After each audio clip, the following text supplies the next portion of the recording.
नमस्कार, स्वदेश न्यूज की खास पेशकश किसका राज तलक देख रहे हैं आप। मैं हूं आपके साथ संचिता जायसवाल। 4 राज्यों के चुनावी नतीजों में भाजपा ने मध्य प्रदेश, राजस्थान और छत्तीसगढ़ में जीत के साथ हिंदी पट्टी में अपनी पकड़ मजबूत कर ली है। राजस्थान, मध्य प्रदेश, छत्तीसगढ़ और तेलंगाना के नतीजे आ चुके हैं। तेलंगाना में कांग्रेस और बाकी 3 राज्यों में बीजेपी को बहुमत मिला है। अब बारी सरकार बनाने की है, लेकिन तीनों राज्यों के मुख्यमंत्री यानी किंग कौन होगा, ये बिग बॉस यानी पीएम मोदी ही तय करेंगे। दरअसल 5 राज्यों में इस चुनाव में मध्य प्रदेश, राजस्थान, छत्तीसगढ़ और बीजेपी ने 2 बड़े दांव चले। मुख्यमंत्री का नाम प्रोजेक्ट करने के बजाय प्रधानमंत्री नरेंद्र मोदी के चेहरे पर चुनाव लड़ना और सांसदों को अपने असर वाली सीटों पर जीत हार के लिए जिम्मेदार बनाना।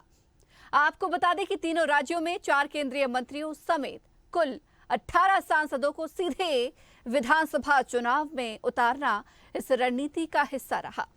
तीनों राज्यों में पीएम मोदी ने 42 जिलों में अपनी रैलियों से करीब 250 विधानसभा सीटें कवर की। यहां उनकी जीत का स्ट्राइक रेट 67% है। खास बात यह है कि इन इलाकों में बीजेपी ने 76 नई सीटें जीती हैं। बात यहां मध्य प्रदेश की करें तो मध्य प्रदेश में भाजपा ने 2/3 से ज्यादा सीटें जीती हैं। पार्टी को 230 में से 163 सीटों पर जीत मिली है, जबकि कांग्रेस को 66 सीटों से ही संतोष करना पड़ा। यहां भारतीय जनता पार्टी के केंद्रीय नेतृत्व ने 3 केंद्रीय मंत्री और 7 सांसदों को मैदान में उतारा, जिनमें केंद्रीय मंत्री फग्गन सिंह कुलस्ते और सांसद गणेश सिंह अपनी सीट नहीं बचा पाए। लेकिन केंद्रीय मंत्री नरेंद्र सिंह तोमर, प्रहलाद पटेल के साथ 6 सांसदों ने अपनी सीट पर जीत दर्ज कराई। तो वहीं इंदौर में कैलाश विजयवर्गीय ने भी जीत हासिल की है। उधर सबके बीच जो अब सबसे बड़ी चर्चा है वो ये है कि मुख्यमंत्री कौन, क्योंकि जिस रणनीति के तहत केंद्रीय मंत्री को मैदान में उतारा गया, जिसके बाद से ही इस बात ने बल पकड़ा कि अब यदि एमपी में बीजेपी जीतती है तो शिवराज सीएम नहीं होंगे। उनके स्थान पर ज्योतिरादित्य सिंधिया, नरेंद्र सिंह तोमर, प्रहलाद पटेल, कैलाश विजयवर्गीय जैसे चेहरों पर बात होने लगी। लेकिन अब मध्य प्रदेश में नतीजे एक तरफा हैं और चर्चा ये कि कौन होगा मुख्यमंत्री।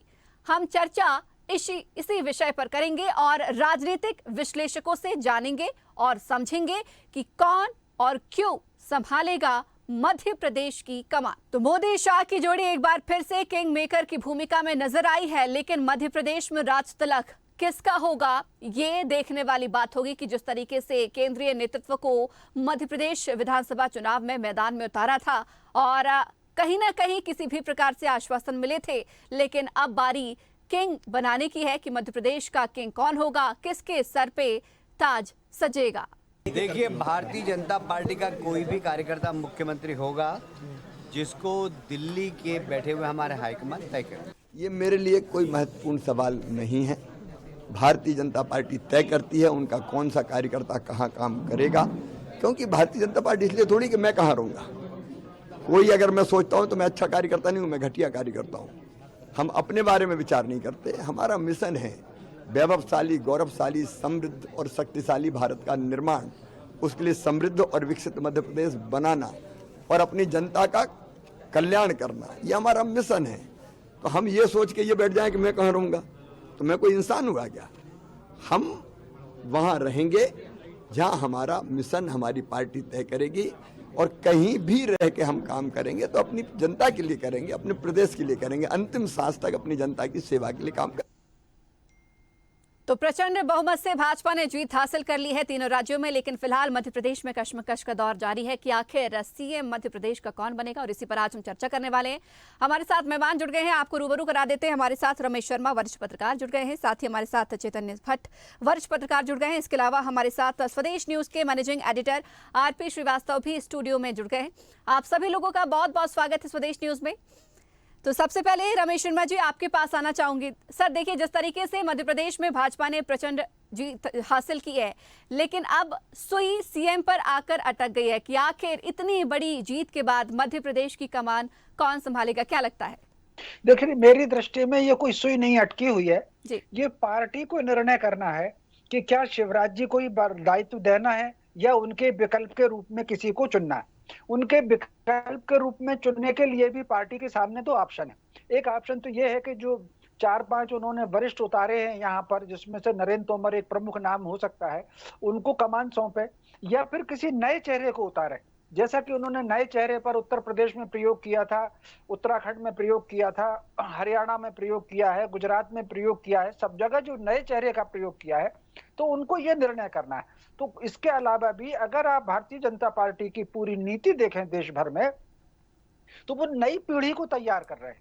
तो ऐसी स्थिति में बहुत संभव है किसी नए नाम को, किसी नई पीढ़ी को लेकर के अगर वो दे दे तो कोई दिक्कत नहीं है। और मैं समझता हूं शायद आज नरेंद्र तोमर जी को बुलावा भी आया है दिल्ली से। तो कुल मिलाकर के शिवराज बदल भी सकते हैं और शिवराज रह भी सकते हैं। और शिवराज जी को अगर मुख्यमंत्री के बजाय कोई और किसी को बनाते हैं तो मान करके चलिए कि शिवराज जी को बड़ा दायित्व मिलेगा। केंद्र में वो कैबिनेट मंत्री भी हो सकते हैं और लोकसभा में उनकी जो कैंपेन है वो मध्य प्रदेश, छत्तीसगढ़ और राजस्थान तक की रहेगी। क्योंकि ये जो लाडली बहना योजना है, आप अगर देखेंगे तो इसको राजस्थान में उन्होंने मातृ वंदना के नाम से या महतारी वंदना के नाम से छत्तीसगढ़ में, तो ये जो है उन्होंने उसको 3 प्रांतों में फैलाया था। तो अगर शिवराज को बदलेंगे तो शिवराज जी का बड़ा उपयोग करने के लिए लोकसभा में और नई किसी व्यक्ति को यह मौका देने के लिए, किसी को तैयार करने के लिए बदलेंगे। बाकी इसमें सुई बिल्कुल नहीं अटकी हुई है। जी बिल्कुल। चैतन्य भट्ट जी, आपके पास आना चाहूंगी। जैसा कि रमेश जी कह रहे हैं कि आला कमान ही तय करेंगे, पार्टी आला कमान ही इस बात का तय करेंगे कि कौन सीएम होगा। यही बयान तमाम जो है दिग्गज जो चुनावी मैदान में उतरे थे, केंद्रीय नेतृत्व जो आए थे, वो भी यही देते नजर आ रहे हैं। जो बड़े नाम यहाँ पर शामिल हैं, प्रहलाद पटेल, नरेंद्र सिंह तोमर, कैलाश विजयवर्गीय और सीएम शिवराज, ये 4 नाम ऐसे हैं जो लगातार सुर्खियां बटोर रहे हैं। इनमें से कोई संभावित हो सकता है। आपको क्या लगता है, परिवर्तन होगा मध्य प्रदेश में? देखिए, भारतीय जनता पार्टी का जो तरीका है वो बड़ा अप्रत्याशित और चौंका देने वाला निर्णय होते हैं। आपकी मेरी आवाज गूंज रही है, इसको ठीक करवाइए आप थोड़ा सा। जी, मैं टेक्निकल डिपार्टमेंट से कहना चाहूंगी। आपके पास जब तक कुछ देर में लौटती हूँ, मैं RP Srivastava ji, managing editor के पास आना चाहूंगी। आरपी सर, जिस तरीके से देखिए कल चौंका देने वाले परिणाम आए, हालांकि बीजेपी शुरुआत से ही कह रही थी कि 100 पार के पार सीट लेके आएगी और ऐसा हुआ भी। 163 के करीब जो है सीट मध्य प्रदेश में बीजेपी ने जीती है। लेकिन जिस नामों की चर्चा हो रही है और कहा जा रहा है कि संभावना ज्योतिरादित्य सिंधिया की भी है, कैलाश विजयवर्गीय, प्रहलाद पटेल, नरेंद्र सिंह तोमर, ज्योतिरादित्य सिंधिया, मुख्यमंत्री शिवराज सिंह चौहान, आपको क्या लगता है कौन हो सकता है मध्य प्रदेश का सीएम? देखिए, अभी रमेश जी ने बात किया और वरिष्ठ पत्रकार भी रहे हैं, बहुत सारा इनको अनुभव भी है और बहुत सारी चीज़ों को देखते आ रहे हैं, बहुत सालों से राजनीतिक जो यहाँ का जो है माहौल भी समझते हैं।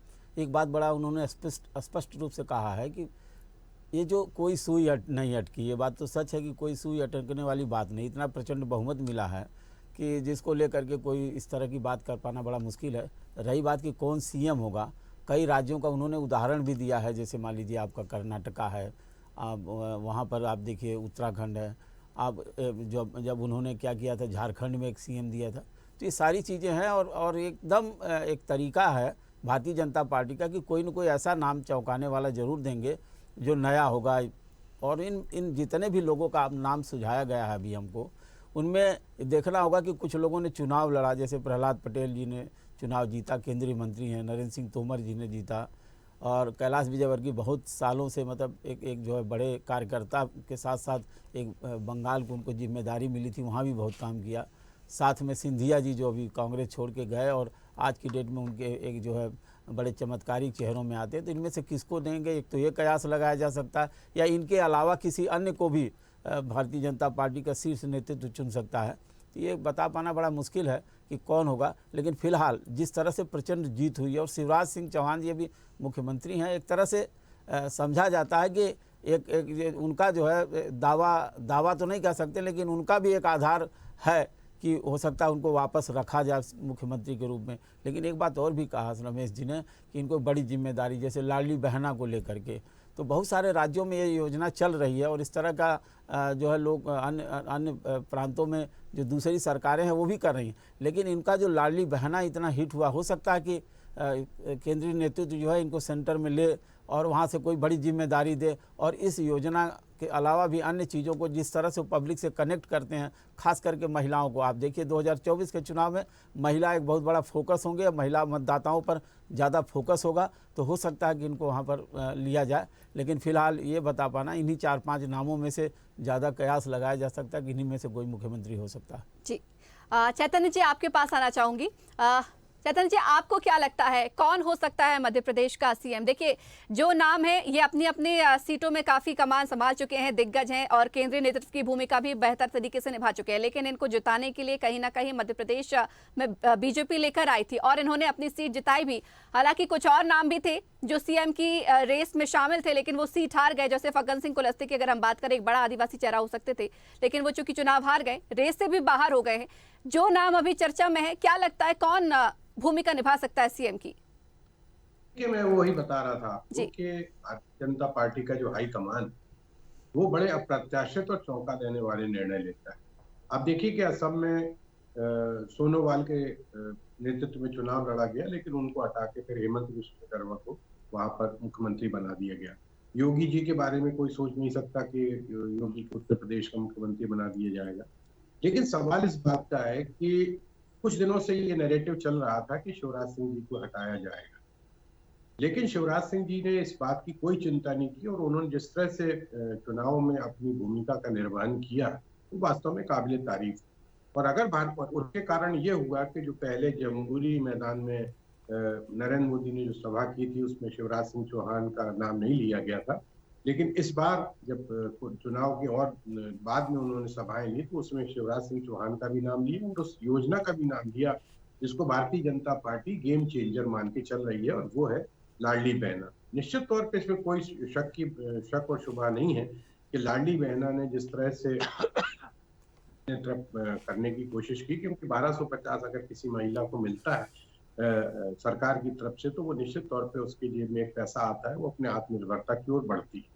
तो वो एक बहुत बड़ा गेम चेंजर अगर भारतीय जनता पार्टी इसको मान रही है, तो मुझे नहीं लगता है कि शिवराज सिंह चौहान को हटाना भारतीय जनता पार्टी के लिए बड़ा आसान काम होगा। दूसरी बात, शिवराज सिंह चौहान पिछले 17 साल से मुख्यमंत्री, राजनीति की जितनी पकड़ और जितने दांव पेंच उनको मालूम है, मुझे लगता है कि उनके मुकाबले में भारतीय जनता पार्टी में अभी मध्य प्रदेश में ऐसा कोई दूसरा नेता है नहीं जिसका जनता से इतना ज्यादा कनेक्शन, क्योंकि वो जिस तरह से लोगों के बीच में जाते हैं, उनको गले लगा लेते हैं, उन किसानों के बीच में चले जाते हैं, महिलाओं के बीच में चले जाते हैं, आदिवासियों के बीच में चले जाते हैं, तो एक कनेक्शन है।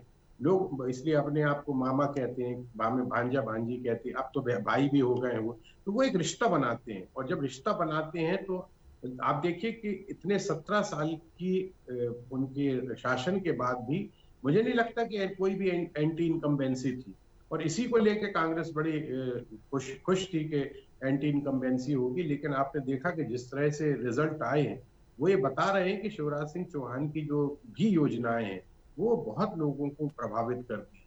तो मुझे लगता है कि ऐसा कोई स्थिति बनेगी नहीं। हाँ, ये जरूर हो सकता है कि लोकसभा के चुनाव के बाद उनको कोई बड़ी जिम्मेदारी दे दी जाए, जैसे कि रमेश जी ने भी कहा कि उनको केंद्र में बैठा लिया जाए, उनको वरिष्ठ केंद्रीय मंत्री बना दिया जाए। लेकिन लोकसभा के चुनाव तक मुझे नहीं लगता कि शिवराज सिंह चौहान को हटाया जाना चाहिए, और ना हटाया जाना भी नहीं चाहिए, क्योंकि जिस तरह से उन्होंने अपनी मेहनत की है, ये मानते हुए कि हमको इग्नोर किया जा रहा है, हमको साइड लाइन किया जा रहा है, और पूरे तमाम मीडिया में इस तरह की बात थी कि शिवराज सिंह जी को साइड लाइन कर दिया, कि उसके बावजूद उन्होंने जिस तरह से रात दिन मेहनत की है, तो वो भारतीय जनता पार्टी के हाईकमान को भी दिखता। ऐसा नहीं है, जो व्यक्ति लोकप्रिय है उसको आप किनारे नहीं कर सकते। ये ठीक है कि प्रहलाद सिंह पटेल भी एक बहुत वरिष्ठ नेता है और ओबीसी से आते हैं, उनका भी एक दाव है कि हो सकता है कि उनको मुख्यमंत्री बने।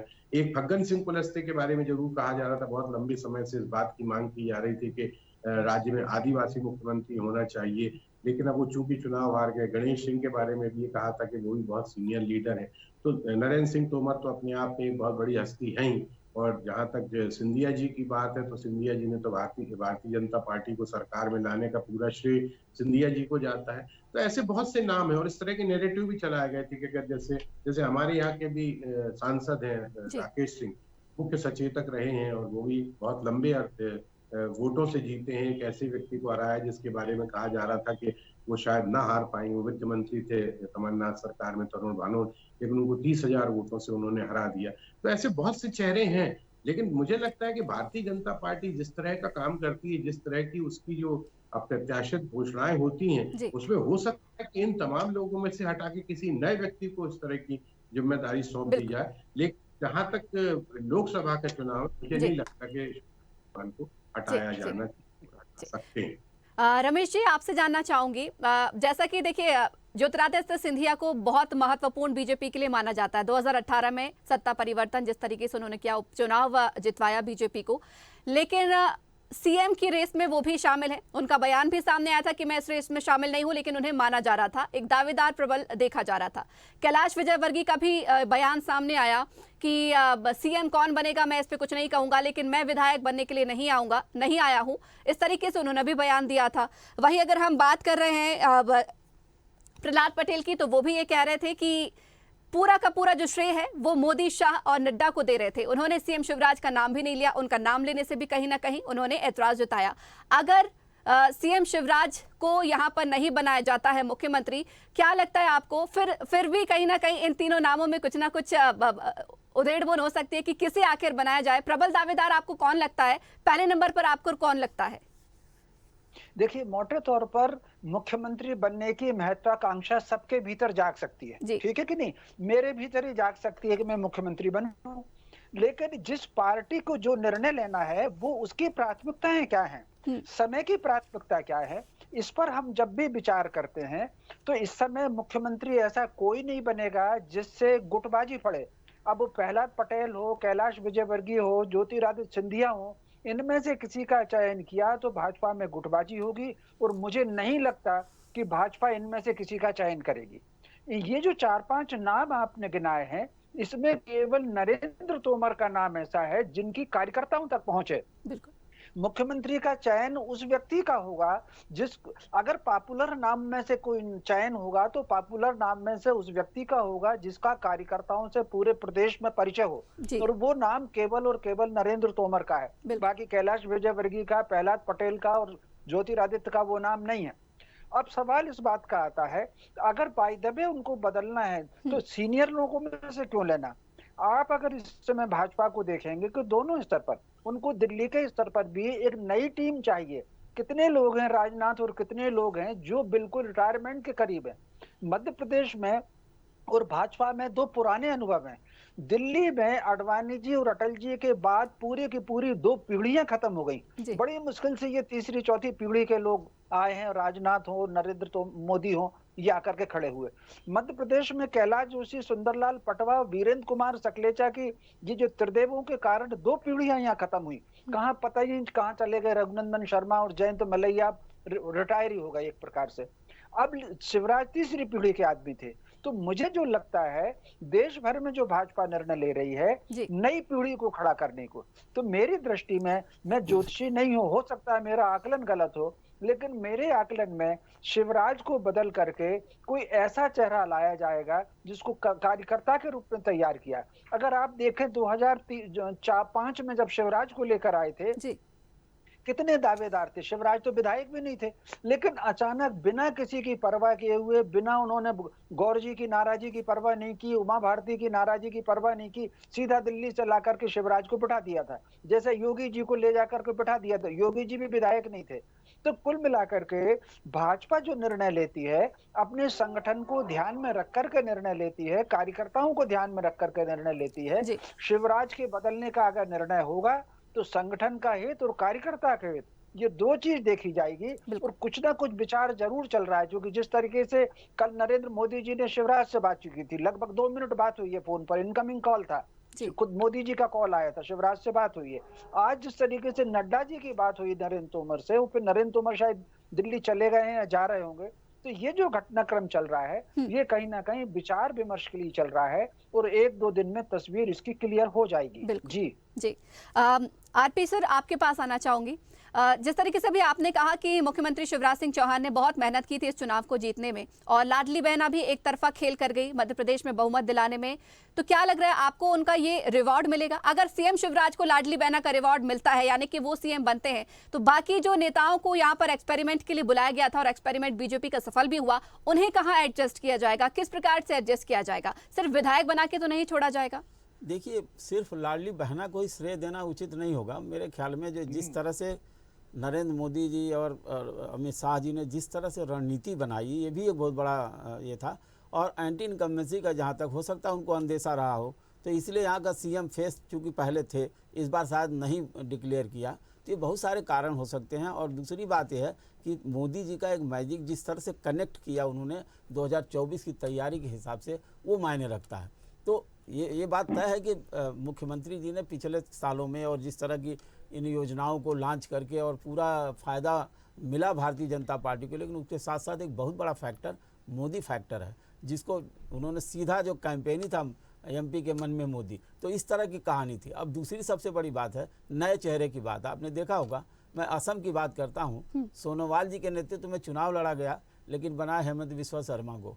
हो सकता है कि ये इस तरह की स्थिति यहाँ भी बन जाए नए चेहरे के यंगस्टर में। तो ज्योतिरादित्य सिंधिया हो सकते हैं, क्योंकि आपने देखा होगा कि जब चुनाव प्रचार चल रहा था, जिस तरह से प्रियंका गांधी ने ज्योतिरादित्य सिंधिया को हिट किया था और उनको फिर काउंटर किया ज्योतिरादित्य जी ने, तो हमें लगता है 2024 की जो रणनीति होगी उसमें कांग्रेस डिप्टी सीएम को लेकर भी सिर्फ बातें उठ रही हैं, डिप्टी सीएम को लेकर भी उठ रही है। मध्य प्रदेश में ऐसा देखने को मिल सकता है? देखिए, डिप्टी सीएम हमको नहीं लगता कि इनमें से हो सकता है कि प्रयास करें बनाने का, बना सकते हैं, लेकिन जिस तरह से प्रहलाद सिंह पटेल हैं और दूसरे जो नरेंद्र सिंह तोमर तो ऑलरेडी केंद्रीय मंत्री, डिप्टी सीएम बनने क्यों आएंगे? दूसरी बात, इतना प्रचंड बहुमत मिला हुआ है कि अभी केंद्रीय नेतृत्व तो इनको वहीं पर रखे, तो ये कह पाना अभी मुश्किल है कि डिप्टी सीएम। अभी तो सवाल सीएम बनाने का, सीएम फेस कौन होगा, और शायद हमें लगता है कि एक प्रयोग जो है ज्योतिरादित्य सिंधिया पर हो सकता है। जी, चलिए, आप सभी मेहमानों का बहुत बहुत शुक्रिया हमारे साथ जुड़ने के लिए और चर्चा करने के लिए। हालांकि ये देखने वाली बात होगी कि मध्य प्रदेश का सीएम कौन होगा, क्योंकि आज शाम को दिल्ली में संसदीय दल की बैठक भी बुलाई गई है। संसदीय दल की बैठक में पर्यवेक्षक की नियुक्ति भी होगी। ये पर्यवेक्षक मिलकर तय करेंगे कि आखिर मध्य प्रदेश में सीएम कौन होगा। तो इंतजार रहेगा कि आखिर मध्य प्रदेश में किसका होगा राज तिलक। तो इसी के साथ ही इस खास पेशकश में फिलहाल इतना ही। बने रहिए स्वदेश न्यूज के साथ, सबसे पहले देश।